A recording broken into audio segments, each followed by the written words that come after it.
Hi guys, எல்லாருமே எப்படி இருக்கீங்க? இன்னைக்கு நம்ம இந்த வீடியோல Black Summoner Season 1 Episode 6 தான் பார்க்க போறோம். அதனால இதுக்கு முன்னாடி இருக்கக்கூடிய எபிசோட யாராச்சும் பார்க்கலனா கீழ டிஸ்கிரிப்ஷன்ல லிங்க் கொடுத்திருக்கேன். அதை யூஸ் பண்ணி போய் ஒன்ஸ் பார்த்துட்டு வந்துருங்க. ஏன்னா போன எபிசோட்ல இருந்து நம்ம ஹீரோ ஒரு மாதிரி வில்லத்தனமா வர ஆரம்பிச்சிட்டான். அதனால தான் இந்த எபிசோட்ல இருக்கக்கூடிய அதோட கண்டினியூஷன் நீங்க புரிஞ்சுக்கணும்னா போன எபிசோட தெளிவா பார்த்துட்டு வந்திருக்கணும். சோ பார்க்காதவங்க போய் பார்த்துட்டு வந்துருங்க. அப்புறம் அப்படியே ஆல்ரெடி பார்த்தவங்க நம்ம சேனலுக்கு சப்ஸ்கிரைப் பண்ணலனா எப்பவும் போல இந்த வீடியோ பார்த்து முடிச்சிட்டு நம்ம சேனல்ல இருக்கக்கூடிய மத்த வீடியோ எல்லாத்தையும் எனக்காக ஒரு தடவை செக் பண்ணி பாருங்க. அப்போ உங்களுக்கு பிடிச்சிருந்தா மட்டும் சப்ஸ்கிரைப் பண்ணி பெல் ஐகான் ஆல்ல வச்சுக்கோங்க.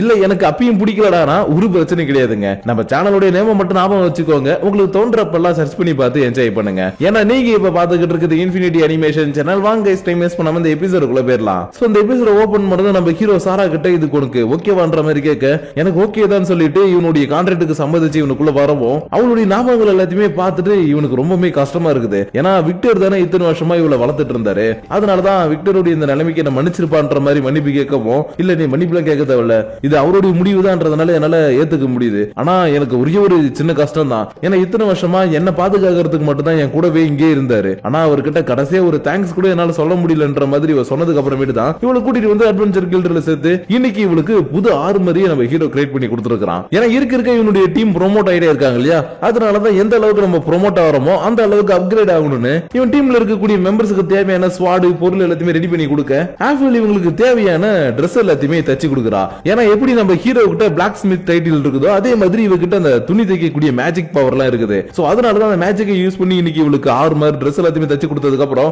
என்னப்பா இது உனக்கு பிடிச்சிருக்குதான்ற மாதிரி கேட்க இவனும் ஆமாமா எனக்கு ரொம்ப பிடிச்சிருக்குதுன்ற மாதிரி சொல்லிக்கிட்டு இருக்கா. ஏன்னா இந்த பின்னாடி இருக்கக்கூடிய அந்த துணி இருக்கு இல்லையா, அது அப்படியே பாக்குறதுக்கு இவளுடைய அப்பா போட்டிருந்தது மாதிரி இருக்குது. அது மட்டும் இல்லாம இவ கையில இருக்கக்கூடிய ஏர் டைப் வெப்பனும் இவளுக்கு ரொம்பவே நெருக்கமானது மாதிரி இருக்குது. அதனால இது எனக்கு ரொம்பவே பிடிச்சிருக்குது பண்ற மாதிரி சொல்லிக்கிட்டு இருக்க. கேள்வினோ ஆமாப்பா இது உனக்கு ரொம்ப பிடிக்கும்னு தெரிஞ்சுதான் இந்த மாதிரி ஒரு வெப்பனை நான் ரெடி பண்ணி இருக்கிறேன். ஏன்னா இதை நான் உருவாக்குறதுக்கு விக்டருடைய ஆர்மரை தான் பயன்படுத்தணும்னு சொன்ன உடனே உங்களுக்கு ரொம்பவே தேங்க்ஸ். ஏன்னா விக்டர் கிட்ட கடைசியா என்னால தேங்க்ஸ் சொல்ல முடியல வருத்தப்பட்டேன். ஆனா இன்னைக்கு அவருடைய ஆர்மர் மூலமா உருவான அந்த வெப்பனை என் கிட்ட இருக்கிறதுனால அவர் என் கூடவே இன்னமும் இருக்கிற மாதிரி எனக்கு தோணுதுன்னு சந்தோஷமா சொல்லிக்கிட்டு இருக்க. சரி சரி ஓகேப்பா அடுத்து ஜெரால்டுக்கான வெப்பனை பத்தி பாத்துருவோம். ஏன்னா ஜெரால்டோடைய வெப்பன் லாஸ்ட் டைம் ரொம்பவே டேமேஜ் ஆயிடுச்சு. அதனாலதான் எந்த மாதிரியான அட்டாக்க வேணாலும் தடுக்கிற அளவுக்கு ஒரு சூப்பரான மேஜிக் ஸ்வாட உருவாக்கி இருக்கிற. இதோடைய பேரு டைன் ஸ்லாஷ். இது எப்படி பார்க்குதுன்ற மாதிரி ஜெரால்டு கிட்ட கேட்க இவரும் திருப்பி பார்த்துட்டு அரசே இது பார்க்கிறதுக்கு முன்ன இருந்த ஸ்வாட் மாதிரியும் இருக்கு, இருந்தாலும் இதை உருவாக்குறதுக்கு நீங்க யூஸ் பண்ண மேஜிக் அப்புறம் இதுல இருக்கக்கூடிய டிசைன்லாம் கொஞ்சம் பார்க்கிறதுக்கு வித்தியாசமா இருக்காது, நல்லா இருக்கு அப்படின்றத சொல்லிக்கிட்டு இருக்க. சாரா எஃபில புடிச்சுக்கிட்டு எஃபில் உனக்கும் மாஸ்டருக்கும் எதுவுமே செஞ்சுக்கவே இல்லையே, நீங்க ரெண்டு பேரும் ஏதாவது சீக்கிரட்டா பண்றீங்களான்ற மாதிரி கேட்க இங்க பாருப்பா நாங்க சீக்கிரட்டாலாம் எதுவுமே பண்ணல, எல்லாமே உங்களுக்கு தெரியற மாதிரி தான் பண்ணிக்கிட்டு இருக்கோம். ஆனா நாங்க பண்ணிக்கிட்டு இருக்கக்கூடிய வெப்பன் கொஞ்சம் வித்தியாசமானது, அது என்னன்றதை நான் சீக்கிரமா உங்ககிட்ட நான் சொல்றேன்ற மாதிரி சொல்லவும் இல்ல நான் ஒத்துக்க மாட்டேன், நீங்க ஏதோ சீக்கிரட்டா பண்ணிக்கிட்டு இருக்கீங்கன்ற மாதிரி பாத்துக்கிட்டு இருக்கோம். சரி நீ எப்படி பார்த்தா எனக்கு என்ன, எனக்கு இப்ப ரொம்ப டயர்டா இருக்கு, 2 நாளா கஷ்டப்பட்டு இந்த வெப்பனை எல்லாத்தையுமே உருவாக்குனேன். அதனால இப்ப இருக்கக்கூடிய டயர்டுக்கு ஒரு குட்டி தூக்கத்தை போட நல்லா இருக்கும்னு இவன் குளோத்தம் மேல படுத்து தூங்க ஆரம்பிக்க எவ்வளவு ஏதாச்சும் பண்ணி தட்டுமான்னு கேக்குறா. ஏன்னா இவன் ரொம்ப டயர்டா இருக்கான்னு சொன்னா இல்லையா, அதனாலதான் ஏதாவது சூப் வச்சு தட்டுமா ஏதாவது சாப்பாடு ரெடி பண்ணிட்டுமான்ற மாதிரி கேட்க ஆமாப்பா இப்ப எனக்கு சாப்பிடணும் போலதான் இருக்கு, ஆனா அது ரைஸா இருந்தா நல்லா இருக்கும்ன்ற மாதிரி சொல்லவும் இவங்க 3 பேரும் ரைஸ் நைன அப்படின்றது திருதுன்னு முடிக்கிறாங்க. ஏன்னா இவங்க ரைஸ் இது வரைக்கும் பார்த்ததே இல்லையா. அதனாலதான் மாஸ்டர் நீங்க ஏதோ ஒரு வார்த்தை சொன்னீங்களே ரைஸ்னு, அது என்ன மாஸ்டர்ன்ற மாதிரி கேட்க இது ரைஸ பத்தி உங்களுக்கு தெரியாதா, அது பாக்குறதுக்கு ஒயிட் கலர்ல இருக்கும், அதை வேக வச்சா நல்லா பிசு பிசுன்னு இருக்கும், சாப்பிடுறதுக்கு நல்லா டேஸ்டா இருக்கும், அதுலயும் அது பேம்பு ரைஸா இருந்ததுன்னா சூப்பரா இருக்கும்ன்ற மாதிரி இவன் கத்திக்கிட்டே இருக்க. மறுநாள் ஆனதுமே இவங்க எல்லாருமே கிளம்பி வாட்டர் கிங்டம்க்கு போயிட்டு இருக்காங்க. ஏன்னா நம்ம ஹீரோக்கு ரைஸ பத்தின விஷயங்கள் லாபம் வந்ததும் எப்படியாச்சும் அதை சாப்பிடணும்னு தோண ஆரம்பிச்சிச்சு இல்லையா. அதனாலதான் கில்ட் மாஸ்டர் லியோ கிட்ட போயிட்டு இந்த விஷயத்தை பத்தி கேட்கவும் அவர் வாட்டர் கிங்டம்ல ரைஸ் கிடைக்கும்பா, இன்னும் அங்க இருந்து எடுத்துதான் வர முடியாதுன்னு சொல்லி அனுப்பி வச்சுட்டாரு. அதனாலதான் நம்மளால ரைஸ் எடுத்துட்டு வர முடியலனாலும் பரவாயில்ல, அங்க போயிட்டு நிறைய விஷயங்களை சாப்பிட்டு என்ஜாய் பண்ணலான்னு இன்னைக்கு இவங்க அந்த இடத்தை நோக்கி போய்கிட்டு இருக்கும்போது அந்த ஊர் எப்படி இருக்கும், அங்க எப்படி நடந்துக்கணும்ன்ற விஷயத்தை எல்லாத்தையுமே புக் மூலமா படிச்சு தெரிஞ்சுக்கிட்டு இருக்காங்க. ஏன்னா ஒரு நாட்டுக்கு போனாலும் சரி இல்ல ஏதாவது பக்கத்து ஊருக்கு போனாலும் சரி அங்க ஒரு நடைமுறை வழக்கம் இருக்கும் இல்லையா, அதனாலதான் அதை பத்தி தெரிஞ்சுக்கணும்ன்றதுக்காக இது எல்லாத்தையுமே படிச்சுக்கிட்டு இருக்க. இவங்க கூட இருக்கக்கூடிய சாரா மட்டும் வெளி உலகத்தை பார்த்துட்டு ரொம்பவே சந்தோஷப்படுறா. ஏன்னா இவங்க போயிட்டு இருக்கக்கூடிய வழியில ஒரு பெரிய நதி ஒண்ணு பக்கத்துல ஓடிக்கிட்டு இருக்கு. அதனாலதான் இதை பார்த்துட்டு சந்தோஷமானவ டைரக்டா ஓடி வந்து கெல்வின் எனக்காக வாங்கலாம், அப்படியே வண்டி நிறுத்திட்டு போயிட்டு மீன் பிடிக்கலான்ற மாதிரி கேட்க இல்ல இப்ப அதெல்லாம் பண்ண வேணாம்னு சொல்லிட்டான். ஏன்னா இவங்க போயிட்டு இருக்கிறதே வாட்டர் கிங்டம்க்கு தான், அதனாலதான் நம்ம அங்க போனாலே நிறைய மீன் எல்லாம் கிடைக்கும்பா, இங்க மீன் பிடிக்க வேணான்ற மாதிரி இவளை சொல்லி அமைதியாக்குனதுக்கு அப்புறம் எப்படியோ ஒரு வழியா வாட்டர் கிங்டம் போயிட்டு நான் நிறைய விஷயங்களை சாப்பிட போறேன். ஆனா இந்த ஜேர்னில அவ என் கூட வராது கொஞ்சம் கஷ்டமா தான் இருக்குதுன்னு மெல்வினா பத்தி நினைச்சுக்கிட்டு இருக்கவும் உள்ள இருக்கக்கூடிய கெரால்ட் கோர்ட்டோவும் அரசே எங்க போனாங்க இளவரசி அவங்கள காணவே இல்லையே என்ற மாதிரி கேட்க அதை எப்படி இவங்க கிட்ட நான் சொல்லுவேன். அன்னைக்கு நாங்க எல்லாருமே பார்ட்டி பண்ணி முடிச்சதுக்கு அப்புறம் மெல்வினா என்னுடைய உடம்புல இருந்து வெளியில வந்துட்டா. வந்துட்டா. ஆனா அவ தன்னுடைய உண்மையான உருவத்துக்கு மாறல. அதுக்கு பதிலா ஜஸ்ட் ஒரு ஒளி பந்தா மாறிக்கிட்டு, இங்க பாருப்பா, என்னால இதுக்கப்புறமும் இந்த மாதிரி எல்லாம் உனக்குள்ளே இருக்க முடியாது, நான் சீக்கிரமா அவன் கூட இருக்கணும்னு ஆசைப்படுறேன். ஆனா உன்னால இப்போதைக்கு என்ன சமன் பண்ண முடியாதுன்ற விஷயம் எனக்கு நல்லாவே தெரியும். அதனால உனக்காக நானே இறங்கி வர போறேன். ஏன்னா இந்த உலகத்துல என்னுடைய அவதார்ஸ் எல்லாம் நிறைய இருக்குது. அப்படி அந்த அவதார்ல எதுலயாவது ஒண்ணு நான் உள்ள போயிட்டேன்னா அதுக்கப்புறம் நான் உன் கூட தான் இருப்பேன். அதனால நான் போயிட்டு வர வரைக்கும் இந்த மொத்தத்தை மட்டும் ஞாபகம் வச்சுக்கோன்னு இவன் கண்ணத்துல கிஸ் பண்ணிட்டு சீக்கிரம் வந்துடும்டா செல்லக்குட்டின்னு சொல்லிட்டு போயிருக்கிறா. அதனாலதான் அந்த விஷயத்தை எப்படி உங்கள்ட்ட சொல்றதுன்ற மாதிரி யோசிச்சுட்டு இருக்கும்போது திரும்ப சாரா ஓடி வந்து, ஹேய் கெல்வின் கெல்வின் வெளியில பாரு, கப்பல் ஒண்ணு போயிட்டு இருக்கு, அதுல ஏதோ என்ன கூட்டிட்டு போப்பான்ற மாதிரி கேட்க, ஹேய் உனக்கு எத்தனை நேரம் சொல்றது, நம்ம போறது வாட்டர் கிங்டம் பா, அங்க எல்லாமே இருக்குதுன்ற மாதிரி சொல்லிக்கிட்டு இருக்கும்போது, சரி சரி ஓகே ஓகே நான் கொஞ்ச நேரம் அமைதியா இருக்கிறேன், இருந்தாலும் நம்ம போயிட்டு இருக்கக்கூடிய இந்த வழியில சில பேர் நம்மள நோட்டம் விட்டுட்டு இருக்காங்கன்ற மாதிரி சொல்லவும், இந்த வண்டி ஓட்டிக்கிட்டு இருக்கவனுக்கு என்னடா நம்மள பத்தி ஏதாவது சொல்றாங்களேன்னு கொஞ்சம் பக்கு பக்குன்னு இருக்குது. ஏன்னா இந்த இடத்துல இவங்க கூட இருக்கிறது இவன் ஒருத்தவன் தான். அதனாலதான் எனக்கு என்ன ஏதாவது சொல்றீங்களான்ற மாதிரி கேட்க, ஐயோ உங்களை எதுவும் சொல்லலங்க, இப்ப நம்ம வண்டிக்கு முன்னாடி ஒரு 4 பேர் வருவாங்க பாருங்கன்ற மாதிரி சொல்லவும், கரெக்டா இவங்க சொன்ன மாதிரி இந்த இடத்துல ஒரு 4 பேர் வந்து வழி மறிக்கிறாங்க. ஆனா வந்தது யாருன்னு இவங்க யாருக்குமே தெரியல இல்லையா. அதனால இந்த வண்டிக்காரனை யார்ப்பா நீங்க, எதுக்குப்பா வண்டியை மறிக்கிறீங்கன்ற மாதிரி கேட்கவும், ஹேய் எங்களை பார்த்தா என்ன உனக்கு காமெடி பண்ற மாதிரி தெரியுது, எங்களை பார்த்த உடனே நீ கண்டுபிடிச்சிருக்கணும்டா, ஏன்னா நாங்க தான் பிளாக் விண்ட் குரூப்பை சேர்ந்தவங்கன்ற மாதிரி சொல்லவும் இவனுக்கு ஒட்டமெல்லாம் நடுங்க ஆரம்பிச்சிருச்சு. ஏன்னா அந்த பிளாக் விண்ட் குரூப்பை சேர்ந்தவங்க ரொம்பவே கொடூரமானவங்க. அதனாலதான் இவங்களை பார்த்து இவன் பயந்துகிட்டு இருக்கும்போது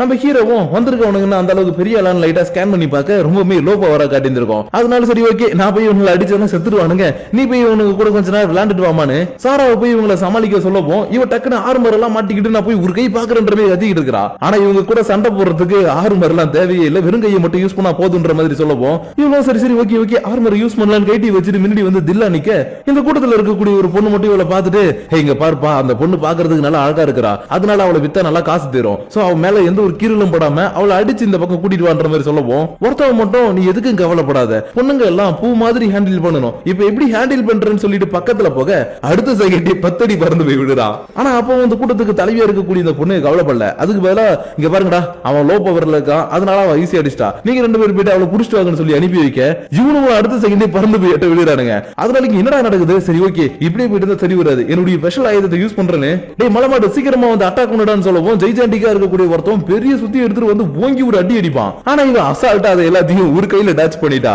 ஏன்னா இவன் ஒரு டீமன் லார்டோடைய பொண்ணு, அது மட்டும் இல்லாம நம்ம கெல்வினோடைய பவர் வேற இப்ப இவளுக்குள்ள பாதி வந்திருக்குது. அதனாலதான் இப்படி அசால்ட்டா தடுத்து இவன் எட்ட தூக்கி கிடைச்சிட்டு, ஏமா கண்ணு ரொம்ப நேரமா ஏதோ ஓவரா பேசிட்டு இருந்தியே, வாயை கொஞ்சம் பேசலான்னு அடுத்து இந்த பொண்ணு பிடிச்சு போட்டு அடி அடி நடிச்சு இந்த இடத்துல கட்டி போட்டுட்டா. ஆனா இப்ப கூட இந்த குரூப்புக்கு தலைவியா இருக்கக்கூடியவ வாயை வச்சுக்கிட்டு சும்மா இல்லாம, ஹே இங்க பார்க்க அட்வென்ச்சர்ஸ் எங்க மேல நீங்க கை வச்சிருக்கலாம், ஆனா எங்க தலைவர் மேல உங்களால கை வைக்க முடியாது, ஏன்னா அவருடைய லெவல் 70, அது மட்டும் இல்லாம அவர் தான் எங்க நாட்டுக்கே ஹீரோன்ற மாதிரி சொல்லவும், அடுத்த செகண்ட் கெல்வினும் சாராவும் பக்கத்துல வந்து ஒரு மாதிரி வில்லத்தனமா சிரிச்சுக்கிட்டு, ஏய் உண்மையை சொல்லு, உங்க பாஸ் உண்மையாவே 70 லெவல்ல இருக்கக்கூடிய ஹீரோவா, அவர் எப்படிப்பட்டவர், அவர் எந்த மாதிரி அட்டாக் பண்ணுவாருன்னு 2 பேருமே சண்டை போடுறதுக்காக ஒரு மாதிரி வித்தியாசமா பேசிக்கிட்டு இருந்ததுக்கு அப்புறம் கொஞ்ச நேரத்துல இவங்க எல்லாருமே அந்த வாட்டர் கிங்டம்க்கு வந்து சேர்ந்துட்டாங்க.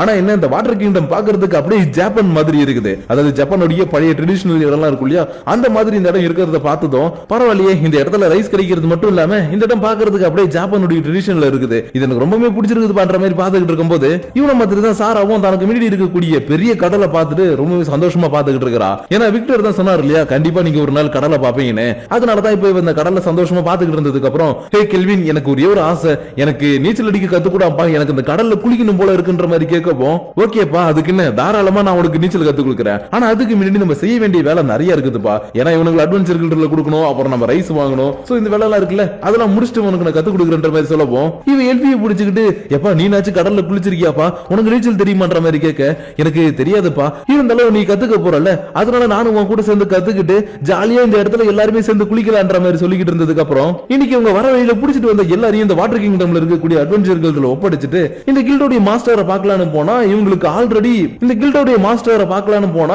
ஆல்ரெடி நம்ம கெல்வின் அப்புறம் இவங்க கூட இருக்கிறவங்க எல்லார பத்தியும் இவங்களுக்கு நல்லாவே தெரிஞ்சிருக்குது. அதனால நீ ஒரு 7 லெவல் அட்வென்ச்சர்ன்றது எனக்கு நல்லாவே தெரியும் பண்ற மாதிரி சொல்லிக்கிட்டு இருக்க இவனுக்கு ஒரே குழப்பமா இருக்குது. ஏன்னா இவனை பத்தின விஷயம் இவனுடைய நாட்டை தாண்டி வேற யாருக்கும் தெரியக்கூடாதுன்னு தான் கில்டு மாஸ்டர் லியோ கிட்ட டீலிங் போட்டிருந்தான். இருந்தாலும் இவனை பத்தி உங்களுக்கு தெரியுது இல்லையா, அதனாலதான் உங்களுக்கு யார் சொன்னான்ற மாதிரி கேட்க, அதுவாப்பா அது என்னுடைய ஓல்டு ஃப்ரெண்ட் சொன்னான், அதாவது உங்களுடைய கில்டு மாஸ்டர் லியோ இருக்கார் இல்லையா, அவரு நானும் ஒரு காலத்துல ஒன்னாதான் ஒர்க் பண்ணிக்கிட்டு இருந்தோம். அப்ப நாங்க எல்லாருமே அவனை அனலைசர்னு கூப்பிடுவோம். ஏன்னா அவங்க கிட்ட இருக்கக்கூடிய ஒரு பவரை யூஸ் பண்ணி மத்தவங்களுடைய ஸ்கில்ஸ் எல்லாத்தையுமே ஈஸியா தெரிஞ்சுப்பான். அதனால என்னுடைய அனலைசர் ஃப்ரெண்ட் தான் உன்னை பத்தி எனக்கு சொன்னா பண்ற மாதிரி சொல்லப்போம், அந்த பெருசுக்கு என் கையில தான் கச்சேரின்ற மாதிரி செம்மகான்ல உட்கார்ந்துருக்கான். ஏன்னா நீ கவலைப்படாதப்பா, உன்னை பத்தி யாருக்கிட்டயுமே நான் சொல்ல மாட்டேன்னு சொல்லிட்டு ஊர் முழுக்க இவனுடைய புராணத்தை பாடி வச்சிருக்காரு இல்லையா, அதனாலதான் அந்த பெருசுக்கு இருக்குதுன்ற பண்ற மாதிரி இவன் முறைச்சிக்கிட்டு இருந்ததுக்கு அப்புறம் உங்களுக்கு பிளாக் விண்டை பத்தி எவ்வளவு தெரியும், அவங்களுடைய லீடரை பத்தி ஏதாவது தெரிஞ்சதுதான் எங்களுக்கு சொல்லுங்கன்ற மாதிரி இவன் கேட்கறான். ஏன்னா இவன் அவங்க கூட சண்டை போகணும்னு ஆசைப்பட்டு இருக்கான் இல்லையா, அதனாலதான் அவரை பத்தி சொல்லுங்கன்ற மாதிரி கேட்க, அவரை பத்தி நான் என்னப்பா சொல்றது, அவர் இந்த நாட்டுக்கே ஹீரோவா இருந்தாரு. ஆனா கடைசியில அந்த பிளாக் விண்டோடைய ஹெட்டை போட்டு தள்ளினதுக்கு அப்புறம் அவரே அந்த இடத்தோடைய ஹெட்டா மாறி எக்கச்சக்கமான தப்பான வேலைகளை செய்ய ஆரம்பிச்சிட்டாரு. ஏன் என்ன சொல்லணும்னா, இந்த நாட்டுல இருக்கக்கூடிய அழகான பொண்ணுங்க சின்ன பொண்ணுங்க எல்லாருமே கடத்தி பக்கத்து நாட்டுல காசுக்காக விக்கிறாருன்னு சொல்லவும் சாரா உடனே ஏன் இந்த மாதிரி பண்ணிக்கிட்டு இருக்காரு, அவர் உங்களால தடுக்க முடியல, உங்கள்கிட்ட எந்த ஒரு எவிடன்ஸ் இல்லையான்ற மாதிரி கேட்க, இல்லப்பா எங்க கிட்ட எவிடன்ஸ் எல்லாம் இருக்குது, ஆனா எங்களால இப்ப எதுவுமே பண்ண முடியாதுன்ற மாதிரி சொன்ன உடனே இவ செம காண்டுல, ஏன் உங்ககிட்ட எவிடன்ஸ் இருக்குல்ல, அதை வச்சுக்கிட்டு நீங்க நினைச்ச ஈஸியா அவரை பிடிச்சிருக்கலாம், ஆனா அதை விட்டுட்டு நீங்க பிடிக்காம இருக்கிறதுக்கு எதுக்கு இந்த அட்வென்ச்சர்கள்ன்ற மாதிரி கொஞ்சம் கோவத்துல வார்த்தையை விடுப்போம். கேள்வியின் உடனே இங்க பார்ப்பா அமைதியா உட்காரு, அதுக்கு பின்னாடி ஒரு மிகப்பெரிய காரணம் இருந்தாலும் இருக்கலாம்ன்ற மாதிரி சொல்ல, இவங்களும் ஆமாப்பா அதுக்கு பின்னாடி ஒரு மிகப்பெரிய காரணம் இருக்குது. ஏன்னா அவர் அந்த கொள்ள கூட்டத்துக்கு தலைவரா மாறதுக்கு முன்னாடி இந்த நாட்டுக்கே ஹீரோவா இருந்ததால இன்னும் நிறைய பேர் அவருக்காக விசுவாசமா இருக்கிறாங்க. அது மட்டும் இல்லாம இவருக்கு பக்கத்து நாட்டுல இருக்கவங்க காசு கொடுத்து ஹெல்ப் பண்றது மட்டும் இல்லாம அப்பப்ப ப்ரொடக்ஷன் கொடுத்து ஹெல்ப் பண்ணிக்கிட்டு இருக்காங்க. சோ தெரியாதனமா கூட அவர் மேல நம்ம டைரக்டா போய் அட்டாக் பண்ணோம்னா ரெண்டு நாட்டுக்கு நடுவுலயும் ஒரு மிகப்பெரிய போரே வரதுக்கு நம்மளே காரணமாயிடுவோம். அதனாலதான் எங்க கிட்ட எவிடன்ஸ் இருந்தாலும் எங்களால எதுவுமே பண்ண முடியலன்ற மாதிரி இவங்க சொல்லிட்டு இருக்கும் போது நம்ம கெல்வினுக்கு சூப்பரான ஒரு ஐடியா வந்திருக்கு. அதனால டக்குன்னு சாரா கிட்ட சொல்லி பக்கத்துல யாராச்சும் ஹீரோ இருக்காங்களான்ற மாதிரி தேடி பார்க்க சொல்ல, இவங்க தன்னுடைய டிஸ்ட்ராக்ஷன் மேஜிக்கை யூஸ் பண்ணி சுத்தி யாராச்சும் ஹீரோ இருக்காங்களான்றத செக் பண்ணி பார்க்க இந்த இடத்துல 4 பேர் இருக்காங்கன்ற விஷயம் இவளுக்கு தெரிய வந்துருச்சு. அதாவது நம்ம ஹீரோவுக்கு முன்னாடி இந்த உலகத்துல சமன் பண்ணப்பட்ட ஒரு 4 ஹீரோ இருப்பாங்க இல்லையா, அவங்க தான் நம்ம மெல்பினா சொன்ன அந்த ஆரக்குள்ள கேட்டுட்டு வெஸ்ட் சைடுல இருக்கக்கூடிய கண்ட்ரி நோக்கி வந்துகிட்டு இருக்காங்க. அதாவது இந்த வாட்டர் கிங்டம் வெஸ்ட் சைடுல இருக்கக்கூடிய ஒரு கிங்டம். அதனாலதான் இந்த இடத்துக்கு இவங்க 4 பேர் வரதை கண்டுபிடிச்சு கெல்வின் சொன்ன உடனே இவன் கில்ட் மாஸ்டர் கிட்ட இங்க வந்திருக்கக்கூடிய எல்லா ஹீரோவையும் இன்வைட் பண்ண சொல்றான். ஏன்னா ஒரு அட்வென்ச்சர் போயிட்டு ஒரு ஹீரோ அட்டாக் பண்ணி அவனை தோக்கடிச்சிட்டா அது இந்த நாட்டுல இருக்கக்கூடிய மக்களுக்கு நடுவுல ஒரு பேசு பொருளா மாறிடும். அதுவே இன்னொரு நாட்டுல இருக்கக்கூடிய ஹீரோவும் இந்த நாட்டுல இருக்கக்கூடிய ஹீரோவும் ஒருத்தர் மாத்தி ஒருத்தர் சண்டை போட்டுக்கிட்டு தோத்துட்டு போனாங்கன்னா ஜஸ்ட் லைக் தட் இது எப்பயுமே நடக்கிற மாதிரி தான்ற மாதிரி அவங்க கண்டுக்காம போயிடுவாங்க. அதனாலதான் பிளாக் விண்டோட ஹெட் இப்ப ஒரு ஹீரோன்றதுனால இந்த இடத்துல இருக்கக்கூடிய ஹீரோ வர வச்சு அவனை சமாளிக்கிறதுக்காக அனுப்புங்க. ஆனா அதுக்கு முன்னாடியே நாங்க போயிட்டு இருக்கிறவங்க எல்லாருமே காப்பாத்திடுறேன். அதுக்கப்புறம் அந்த ஹீரோஸ் உள்ள வந்தாங்கன்னா அவங்க தான் எல்லாருமே காப்பாத்தின மாதிரி தெரியும், அவனை தோக்கடிச்ச மாதிரி தெரியும். அது மூலியமா நீங்க சொன்ன அந்த இன்னொரு நாட்டுக்கும் உங்க நாட்டுக்கு எந்த ஒரு பிரச்சனையும் வராதுன்ற மாதிரி இவன் பக்காவான ஒரு பிளான சொல்ல, இவங்களும் சரி ஓகேப்பா இதுபடியே செய்யலான்னு ஹோலி கிங்டம் சொல்லி ஹீரோஸ வர வச்சு பேசுறாங்க. ஆனா இதுல இருக்கக்கூடிய ஒரு பொண்ணு மட்டும் இல்லப்பா அதெல்லாம் நம்ம பண்ண வேணாம், நம்மளுக்கு ஆறுகள் படி நம்ம வெஸ்ட் சைடு போயிட்டே இருக்குன்னு சொல்லிருக்காங்க, சோ நம்ம அதை நோக்கி போலான்ற மாதிரி சொல்லிக்கிட்டு இருக்க. ஆனா இந்த ஹீரோஸ்க்கு ஹெட்டா இருக்கக்கூடிய டோயான்ற அந்த பையன் மட்டும் இல்லப்பா, நம்ம இந்த உலகத்துக்கு வந்ததே இங்க இருக்கக்கூடிய மக்கள் எல்லாருமே காப்பாத்துறதுக்காக தான், அதனால நம்மளுக்கு முன்னாடி ஒரு அநியாயம் நடக்குதுன்னா கண்டிப்பா நம்ம தட்டி கேட்டாகணும்ன்ற மாதிரி சொல்லிக்கிட்டு இருக்க. இன்னொரு பக்கம் ஒரு இடிஞ்ச டஞ்சனை காட்டிக்கிட்டு இருக்காங்க. ஏன்னா அந்த டஞ்சனுக்குள்ளதான் பிளாக் விண்டோடைய ஹெட்டும் அவனுடைய டீமும் இருக்குது. அது மட்டும் இல்லாம இங்க இருக்கக்கூடிய ஒரு பிரிசன்ல தான் இவங்க புடிச்சிட்டு வரக்கூடிய பொண்ணுங்க குழந்தைங்க எல்லாருமே அடைச்சு வச்சிருக்கானுங்க. ஏன் இவங்களை பாதுகாக்கிறதுக்காக 2 பேர் வெளியில போட்டு இருந்திருப்பானுங்க இல்லையா, அதுல ஒருத்தவன் காம கொடுணும் நாட்டுக்கு, அதனால சத்த நேரம் வெளியில பாதுகாத்துட்டு நான் உள்ள போயிட்டு சின்னதா ஒரு விளையாட்டு விளையாண்டுட்டு வரேன்னு இந்த சைக்கோ உள்ள இருக்கக்கூடிய ஒரு அம்மாவையும் பொண்ணையும் புடிச்சுக்கிட்டு இன்னைக்கு நீங்க தான் எனக்கு சந்தோஷத்தை கொடுக்க போறீங்க, வாங்க வாங்க எனக்கு சந்தோஷத்தை கொடுங்கன்ற மாதிரி ஒரு மாதிரி பைத்திய மாதிரி கத்திக்கிட்டு இருக்க. இவன் கூட இருக்கணும், டேய் ஓவரா சத்தம் போடாதடா, நம்ம பாஸுக்கு மட்டும் நீ இப்படி பண்றன்னு தெரிஞ்சது நம்மள உயிரோட விட மாட்டாரு, அதனால எதுவா இருந்தாலும் சத்தம் வராம பண்றான்ற மாதிரி சொல்லிக்கிட்டு இருக்க. இவனுடைய சத்தத்தை காணோம். சரி ஓகே அவன் எங்க வெளியில போயிட்டான் போல, நம்ம ஜாலியா என்ஜாய் பண்ணலாம்ன்ற மாதிரி இவங்களை திரும்பவும் டார்ச்சர் பண்ண ஆரம்பிக்க. தம்பி நீ ஏதோ சந்தோஷம் சந்தோஷம்னு ஒன்னு கேட்டுட்டு இருந்தியே, அது அவங்க கொடுக்க மாட்டாங்கன்னு நினைக்கிறேன், நான் வேணா உனக்கு கொடுக்கட்டுமான ஒரு சத்தம் கேட்கவும், இன்னும் இது புது வயசா இருக்குது, யாரு டேய் நீங்க யாரா எதுக்கு அங்க வந்திருக்கீங்கன்ற மாதிரி கத்திக்கிட்டு இருக்க. ஜெரால்டோ அரசே இவனை நான் என்ன பண்ணட்டுன்ற மாதிரி கேட்க, உனக்கு என்ன தோணுதோ பண்ணிக்கோப்பா, ஆனா உன்னுடைய சோடா மட்டும் வெளியில எடுக்காத, ஏன்னா இங்க நிறைய அப்பாவிங்களா இருக்காங்கன்ற மாதிரி சொல்லவும், அப்படி ஆகட்டும் அரசேன்னு ஒரே அடி அடிச்சு நாக் அவுட் பண்ண. இந்த இடத்துல இருக்கக்கூடிய அம்மாவும் பொண்ணும் ஜெரால்டுக்கு ரொம்பவே தேங்க்ஸ் சொல்லிக்கிட்டு இருக்காங்க. ஏன்னா இந்த இடத்துல ரொம்ப நாளாவே இவங்க இந்த மாதிரி கஷ்டத்துல அனுபவிச்சிருக்காங்க இல்லையா, அதனாலதான் இப்ப இவங்க காப்பாத்த வந்ததுனால இவங்களுக்கு தேங்க்ஸ் சொல்லிக்கிட்டு இருக்கேன். இன்னொரு பக்கம் பிளாக் விண்டுக்கே ஹெட்டா இருக்கக்கூடிய ஒரு ஹீரோ பத்தி சொல்லிட்டு இருந்தாங்க இல்லையா, அந்த ஹீரோவுடைய பார்ட்னரா இருக்கக்கூடிய ஒரு பொண்ணு மண்ணாங்கட்டி இங்க கத்திக்கிட்டு இருக்கா. ஏன்னா இவங்க இந்த இடத்துல பொண்ணுங்களை கடத்துறது அப்புறம் நிறைய திருட்டு வேலை செய்யறது எல்லாமே பக்கத்து நாடான டைசனுக்கு தான். ஏன்னா அந்த நாட்டுல எக்கச்சக்கமான செல்வங்களும் மிகப்பெரிய ஆர்மியும் இருக்குது. சொல்ல போனா ரொம்பவே பவர்ஃபுல்லான ஒரு கண்ட்ரி. சோ அப்படிப்பட்ட அந்த கண்ட்ரில இருக்கவங்க கிட்ட போட்ட டீலிங் படி இவங்க சரியான டேட்டுக்கு எல்லாத்தையுமே டெலிவரி பண்ணலனா அவங்க செம கோவப்படுவாங்க. ஆனா இன்னைக்குன்னு பார்த்து இவங்க டீம்ல இருக்கக்கூடிய நிறைய பேர் மாட்டிக்கிட்டதால அந்த டைசனுடைய பேர் வெளியில வந்துச்சுன்னா பெரிய பிரச்சனை ஆயிடும் இல்லையா, அதனாலதான் இங்க பாடுறா அந்த பேர் வெளியில வந்து பெரிய பிரச்சனை ஆகுறது மட்டும் இல்லாம இத்தனை நாளா நம்மளுக்கு ப்ரொடக்ஷன் கொடுத்துட்டு இருந்த அந்த டைசனை சேர்ந்தவங்களே நம்மள தேடி வந்து கொன்னாலும் கொண்டுடுவாங்க. அதனால இப்ப நம்ம சீக்கிரமா ஏதாச்சும் ஒண்ணு பண்ணி ஆகணும்ன்ற மாதிரி இவங்க எல்லாரும் பேசிக்கிட்டு இருக்கும்போது டம டம டம டமன்னு கதவு தட்டுற சத்தம் கேக்குது. அதனால எவன்டா அவங்க வெளியில தட்டிக்கிட்டு இருக்குது, நாங்க தான் இங்க மீட்டிங்ல இருக்கோம்னு தெரியுதுன்ற மாதிரி கத்திக்கிட்டு இருக்க. கதவு திறந்துட்டு வரது யாரான்னு பார்த்தா அடி வாங்கி நாக் அவுட் ஆனா இல்லையா அவன் தான். ஆனா இவன் எப்படா வந்தான்னு பார்த்தா அடுத்த செகண்டே இவன் சுருண்டு கீழே விழ இவனுக்கு பின்னாடியே வந்து நம்ம கெல்வின் போயிட்டு ஒருத்தனை சமாளிச்சுக்கிட்டு இருக்க. ஜெரால்டோ ஒருத்தனை போய் சமாளிச்சுக்கிட்டு இருப்பான். ஏன் இதுல இந்த இந்த பொண்ணு ஒருத்தி கத்திட்டு இருந்தா இல்லையா, அவளுடைய ஸ்பீக்கரை நம்ம சாரா ஜஸ்ட் தொடுறது மூலியமாவே சில்லியா நொறுக்கி இருப்பா. அதனால இது நடக்கிறதுக்கு வாய்ப்பே இல்லைன்ற மாதிரி இவ பாத்துக்கிட்டு இருக்கும்போது கிறிஸ்டோபரும் யாரா நீங்க எதுக்கு எங்களை வந்து அட்டாக் பண்றீங்கன்ற மாதிரி கேட்க, ஓ அப்ப நீ தான் நான் தேடி வந்து கிறிஸ்டோபரான்ற மாதிரி நம்ம ஹீரோ சொல்லப்போம் இவனுக்கு புரிஞ்சு போச்சு நம்ம டீமை கைது பண்ணதே இவன் தானே. அதனால சரி ஓகே என் கூட சண்டை போறதுக்காக வந்திருக்கியா, வா இன்னைக்கு ஒரு கை பாக்கலான்ற மாதிரி சொல்லிக்கிட்டு இருக்க. ஹீரோவும் ஆமாமா ஒரு கை பாத்துடலாம், ஆனா என்ன இங்க வரக்கூடிய சாப்பாடு எல்லாம் வரதுக்கு முன்னாடி கூட்டு பொரியல் எல்லாத்தையுமே ரெடி பண்ணி ஆகணும்ன்ற மாதிரி சொல்லப்போம். டேய் என்னடா சண்டை போட வந்த இடத்துல கூட்டு பொரியல் சொல்லிட்டு இருக்குன்னு கேட்க, ஆமாண்டா உங்களை அடிச்சு நீங்க நான் பொரியல் பண்ணதுக்கு அப்புறமேட்டு தான் இலைய போட்டு சாப்பிடறதுக்காக என்னுடைய சொந்தக்காரங்களை வர சொல்லி இருக்கன்ற மாதிரி ஒரு மாதிரி வில்லத்தனமா சொல்லப்போம். இவங்க 3 பேருமே இவன் என்னடா சொல்றான்னு தெரியாமலே ஒரு மாதிரி வித்தியாசமா பாத்துக்கிட்டு இருக்காங்க. அதாவது நம்ம ஹீரோ என்ன சொல்லி இருக்கிறானா, நான் உங்களை இந்த இடத்துல அடிச்சு போட்டுட்டு போயிடுவேன், அதுக்கப்புறம் இந்த இடத்துக்கு ஒரு 4 பேர் வந்து பேர் வாங்கிட்டு போயிடுவாங்கன்றது சிம்பாலிக்கா சொல்லி இருக்கிறான். ஆனா அது புரியாம தான் இவங்க 3 பேர் பேன் பாத்துக்கிட்டு இருக்க. கொஞ்ச நேரத்துல போலாம் வேணாம்னு சொல்லி சண்டை போட்டுட்டு இருந்த ஹீரோஸும் இந்த இடத்துக்கு வந்துட்டாங்க. ஆனா இவங்க வரும்போது இந்த இடத்துல யாருமே இல்ல இல்லையா, அதனாலதான் எனக்கு இன்னமும் சந்தேகமா இருக்குதுப்பா. இவங்க எல்லாரும் நம்மள வர வச்சு ஏதாவது பிளான் பண்றாங்களா, எதுக்கும் நீ கொஞ்சம் செக் பண்ணி பாரு இவன் கூட இருக்கக்கூடிய பொண்ணுகிட்ட சொல்லப்போம். இவனும் தன்னுடைய டிஸ்ட்ராக்ஷன் மேஜிக்கை யூஸ் பண்ணி இந்த இடத்துல யாராச்சும் இருக்காங்களான்னு செக் பண்ணி பார்த்தா இந்த இடத்துல நிறைய பேர் ஒரு இடத்துல கும்பலா இருக்கிறது இவனுக்கு தெரிய வந்துருச்சு. அதனால எனக்கு தெரிஞ்சு அவங்க எல்லாருமே ஒரே இடத்துல தான் இருக்காங்கன்ற மாதிரி சொல்லிக்கிட்டு இருக்கேன். இவங்க கூட இருக்கக்கூடிய இன்னொரு பொண்ணு எதுக்கும் செக் பண்ணி பாக்குறேன்னு செவுத்துல கையை வச்சு தன்னுடைய மேஜிக் யூஸ் பண்ணி பாக்குறா. ஆனா இவளாலையும் இந்த இடத்துல ஏதாவது சண்டை நடந்துகிட்டு இருக்கா இல்ல வேற ஏதாவது மேஜிக் யூஸ் பண்றாங்களான்றதையும் சென்ஸ் பண்ணவே முடியல. அதனால சரி ஓகே இவ சொன்ன மாதிரி எல்லாரும் இருக்கக்கூடிய இடத்துல போயிட்டு யாராவது ஒருத்தனை பிடிச்சி விசாரிக்கலாம்னு சொல்லிட்டு வேகமா வந்து கதவை திறந்தா இவங்களுக்கு முன்னாடி ஒரு பெரிய ஸ்லைம் நிக்குது. அதாவது நம்ம க்ளோத்தோ தான். ஆனா இது நல்ல ஸ்லைம்னு தெரியாம இவன் டக்குனு தன்னுடைய சோடை எடுத்துக்கிட்டு, ஹேய் ஸ்லைம் நீங்க இருக்கிற எல்லாருமே கஷ்டப்படுத்துறது எனக்கு நல்லாவே தெரியும், அதனால இன்னைக்கு நான் உன்னை கொல்லாம விட மாட்டேன், இது என்னுடைய போலீஸ் உடனே அட்டாக் பண்ண வர. டக்குனு ஒரு குட்டி பொண்ணு குறுக்க வந்து நின்னுகிட்டு, இங்க பாருங்க இப்படி பண்ணாதீங்க, இந்த ஸ்லைம் உடைய ஓனர் தான் எங்களை காப்பாத்தினது, அவர் மட்டும் இல்லனா எங்களை எல்லாரையும் அவங்க கொண்டு இருப்பாங்க, அதனால இந்த ஸ்லைம் எதுவுமே பண்ணாதீங்கன்ற மாதிரி இவ கத்திக்கிட்டு இருக்க. இந்த பொண்ணுடைய அம்மாவை வந்து இங்க பாருங்க என் பொண்ணை எதுவும் தப்பா நினைச்சுக்காதீங்க, உண்மையாவே இந்த ஸ்லைம் உடைய ஓனர் தான் எங்களை எல்லாரையும் காப்பாத்தினது, ஆனா நீங்க யாருன்னு எங்களுக்கு தெரியாதனால தான் இந்த மாதிரி பேசிட்டா, அதனால எங்களை மன்னிச்சிருங்கன்ற மாதிரி இவங்க மன்னிப்பு கேட்கவும், ஐயோ நீங்க எதுக்கு மன்னிப்பு கேட்கறீங்க, நான் தான் மன்னிப்பு கேட்கணும், ஏன்னா வந்த உடனே நான் யாருன்னு சொல்லிருக்கணும் இல்லையா. சரி ஓகே இப்போ நான் சொல்றேன், என்னுடைய பேரு டோயா, நான் ஹோலி கிங்டம் உடைய ஹீரோ, இவங்க எல்லாருமே என்னுடைய சபார்டினேட் சொல்லவும் இவங்க எல்லாரும் ஐயா நம்ம காப்பாத்துறதுக்கு ஒரு ஹீரோவே வந்திருக்காங்கன்னு ரொம்பவே சந்தோஷப்படுறாங்க. ஏன்னா ஒரு ஹீரோவுக்கு கொடுக்கக்கூடிய மரியாதையை அட்வென்ச்சருக்கு கொடுக்க மாட்டாங்க. அதனாலதான் கெல்வின் வந்ததை பார்த்துட்டு சந்தோஷப்படாதவங்க இப்ப ஹீரோ வந்ததை பார்த்துட்டு சந்தோஷப்படுறாங்க. இருந்தாலும் இந்த இடத்துல காப்பாத்துறதுக்காக சில பேர் வந்தாங்கன்னு சொன்னாங்க இல்லையா, அதனால அவங்க எங்க போனாங்க, அவங்க எங்க இருக்கிறாங்கன்ற மாதிரி கேட்க, இவங்களும் இந்த இடத்துல ஒரு ஹெட் இருக்கிறான், அவனை போட்டு தள்ளுறதுக்காக தான் அந்த அட்வென்ச்சர்ஸ் எல்லாரும் போனாங்க, சோ நீங்க போயிட்டு உங்களால முடிஞ்ச ஹெல்ப் பண்ணுங்க, அவங்க போய் ரொம்ப நேரம் ஆச்சுன்ற மாதிரி சொல்லவும் இவன் தன்னுடைய டீமை கூட்டிக்கிட்டு வேகமா வந்து கதவு திறந்து பார்த்தா இந்த இடத்துல அந்த வில்லன்ஸ் எல்லாம் இருக்காங்க இல்லையா, அதாவது இந்த இடத்துல கடத்தி வச்சிருந்தாங்களே அவனுங்க எல்லாரும் அடி வாங்கி கீழே கிடக்குறானுங்க. ஆனா இதே எல்லாத்தையும் பார்த்துட்டு இவன் நினைச்சுக்கிறானா இவங்க தான் அட்வென்ச்சர் நினைச்சுக்கிட்டு, என்ன மன்னிச்சிருங்க உங்களை என்னால சீக்கிரமா வந்து காப்பாற்ற முடியலன்னு கொஞ்சம் வருத்தத்தோட முன்னாடி வந்து இன்னொரு கதவை திறக்கப்போம் உள்ள நம்ம ஹீரோ தன்னுடைய டீம் கூட ஒரு மாதிரி வில்லத்தனமா உட்கார்ந்து இருக்க. இந்த ஹீரோ நம்ம கெல்வினை கெட்டவன் நினைச்சுக்கிட்டு, ஹேய் நீ தான் அந்த பிளாக் விங்ஸ் உடைய ஹெட்டா, உன்னை இன்னைக்கு நான் கொல்லாம விட மாட்டேன்டா, எவ்வளவு பேர் சித்தத்தை பண்றீங்க, இன்னைக்கு என் கையால உனக்கு சாவு நீ சோடை எடுக்க போக.